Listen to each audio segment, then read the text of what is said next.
नमस्कार, स्वागत है आपका इंडिया न्यूज के digital platform India news national में और मैं हूं नैतिक राज तिवारी।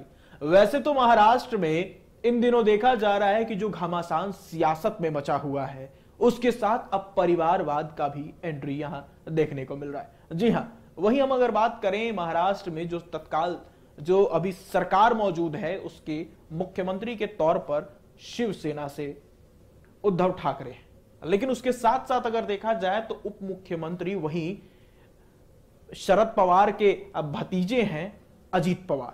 क्योंकि इस पूरे मामले पर जो चीजें खुलकर आई हैं वो एक मुद्दा है, वो है लाउड स्पीकर। क्योंकि देखा गया था कि रमजान के महीने में अजीत पवार तो खामोश थे, लेकिन राज ठाकरे, क्योंकि राज ठाकरे का जो पूरा सिनेरियो है वो ये है कि महाराष्ट्र नवनिर्माण सेना के वो करता धरता है और उनके एक बयान ने जितना तुल पकड़ा था और उस तुल के पकड़ने के बाद कहा जाता है कि मस्जिदों के बाहर जाकर उन्होंने यह भी कहा था कि अगर मस्जिदों से लाउड स्पीकर नहीं हटता है तो वहां पर जाकर हनुमान चालीसा बजाया जाएगा। क्योंकि ये उनका स्टेटमेंट था, उन्होंने अपने एक रैली में इस बात का साफ तौर पर कहा था। और उसके साथ ही अगर हम बात करें अगले ही दिन तो राज ठाकरे के ही एक पार्टी के कार्यकर्ता ने जाकर मस्जिद के बाहर लाउडस्पीकर में हनुमान चालीसा चला दी। यहां तक कि कुछ ऐसी तस्वीरें भी आई थी जिसमें बीते दिनों से देखा गया है कि जो माहौल है देश के अंदर, कई ऐसे राज्यों थे जहां पर रामनवमी के दिन लोगों ने अटैक किया, क्योंकि विशेष समुदाय के लोग थे और उन लोगों ने पथराव किया, पेट्रोल बम तक फेंके और इसके बाद से ये पूरा मामला तुल पकड़ लिया। लेकिन यहां जो मेन मामला निकल कर आया है वो ये है कि लाउड स्पीकर का अल्टीमेटम, और अल्टीमेटम जो दिया गया था कि अगर लाउड स्पीकर नहीं हटता है तो उसके बाद कार्रवाई राज ठाकरे की तरफ से की जाएगी। बहरहाल चलिए जान लेते हैं कि आखिर ये पूरा मामला तुल क्यों पकड़ा है और इस पूरे मामले के तुल पकड़ने पर किन किन लोगों को नुकसान है और किन किन लोगों का बयान, क्योंकि महाराष्ट्र के उप मुख्यमंत्री हैं, उन्होंने इस बात पर ना तवज्जो देने की बात कही है। तो चलिए जान लेते हैं कि आखिर अजीत पवार ने इस पूरे मुद्दे पर क्या कहा है। राज ठाकरे ने महाराष्ट्र सरकार को 3 मई से पहले कार्रवाई करने का अल्टीमेटम दे दिया था। ठाकरे ने चेतावनी दी थी कि अगर शिवसेना के नेतृत्व वाली राज्य सरकार में 3 मई से पहले मस्जिदों से लाउडस्पीकर नहीं हटाए तो उनके कार्यकर्ता मस्जिदों के सामने हनुमान चालीसा बजाएंगे। वहीं अगर हम बात करें महाराष्ट्र नवनिर्माण सेना प्रमुख राज ठाकरे के मस्जिद से लाउडस्पीकर हटाने वाले अल्टीमेटम पर उप मुख्यमंत्री अजीत पवार ने कहा है कि राज ठाकरे को इतनी अहमियत ना दी जाए।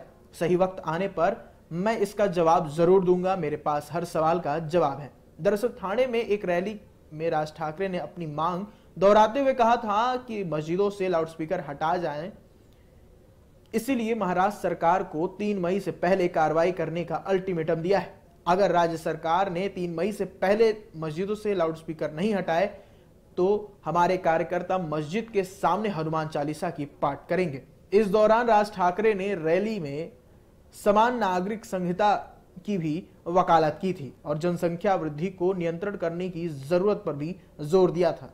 ठाकरे ने कहा है कि प्रधानमंत्री नरेंद्र मोदी को इस देश में समान नागरिक संहिता लागू कर देनी चाहिए। उन्होंने कहा है कि जनसंख्या वृद्धि को रोकने के लिए एक कानून लाया जाना चाहिए।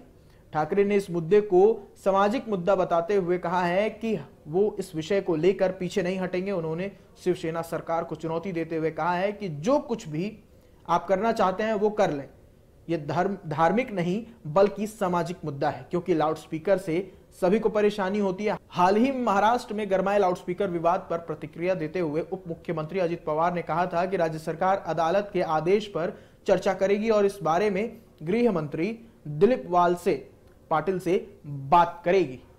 सबसे बड़ी बात है कि इस पूरे मुद्दे पर जो विशेष धर्म समुदाय को लेकर हमेशा से एक मुद्दा खड़ा हो जाता है, एक सवाल खड़ा हो जाता है और इस सवाल पर आमतौर पर देखा गया है कि जिस तरीके से एक विशेष समुदाय को आगे कर दिया जाता है। और लाउडस्पीकर की बात आई, क्योंकि लाउडस्पीकर को यह भी कहा जाता है कि जिस तरीके से मस्जिदों पे लगा हो या मंदिरों पे लगा हो, कहीं भी लगा हो, लाउडस्पीकर की जो आवाज होती है वो एक ऐसे इंसान को भी इरिटेट कर देती है, परेशान कर देती है, जो शायद हो सकता है कि कहीं वो दिल के मरीज हो या फिर उसे कोई ना कोई ऐसी इशू हो जो लाउडस्पीकर की आवाज से तंग करता हो। लेकिन उसके साथ ही अगर हम बात करें तो लाउडस्पीकर का आलम यह होता है कि लाउडस्पीकर से भी बहुत तरह के पॉल्यूशन होते हैं, जिसमें आमतौर पर देखा जाता है कि नॉइस पॉल्यूशन भी उसी में आता है। बहरहाल देखने वाली बात होगी कि अब मुख्यमंत्री, क्योंकि उप मुख्यमंत्री ने तो अपना जवाब दे दिया है, लेकिन अब मुख्यमंत्री जो हैं वो इस पूरे मामले पर क्या कहते हैं। लेकिन उसके साथ साथ लाउडस्पीकर वाला विवाद अब रुकने वाला नहीं है। देखने वाली बात यह होगी कि क्या सच में राज ठाकरे के कार्यकर्ता लाउडस्पीकर ले जाकर 3 मई के बाद उस अल्टीमेटम को दिए हुए, जब शिवसेना या फिर जो अघाड़ी सरकार बनी हुई है महाराष्ट्र के अंदर वो नहीं मानती है, तो क्या करते हैं। बहरहाल अब देखने वाली बात होगी। सवाल बहुत सारे हैं, लेकिन जवाब समय पर मिलता है। उसके लिए कुछ नहीं करना है, आपको हमारे चैनल को सब्सक्राइब करना है और हम आपके सारे सवालों के जवाब जरूर देंगे। और आपके मन में अगर कोई सवाल उठता हो कमेंट बॉक्स में जरूर लिखें। धन्यवाद। अगर आपको हमारा ये वीडियो पसंद आया हो तो वीडियो को लाइक करें और चैनल को सब्सक्राइब करें, और हाँ, बेल आइकन को दबाना ना भूलें ताकि आप तक वीडियो का नोटिफिकेशन पहुंचता रहे। देश और दुनिया की तमाम खबरों के लिए देखते रहिए इंडिया न्यूज नेशनल।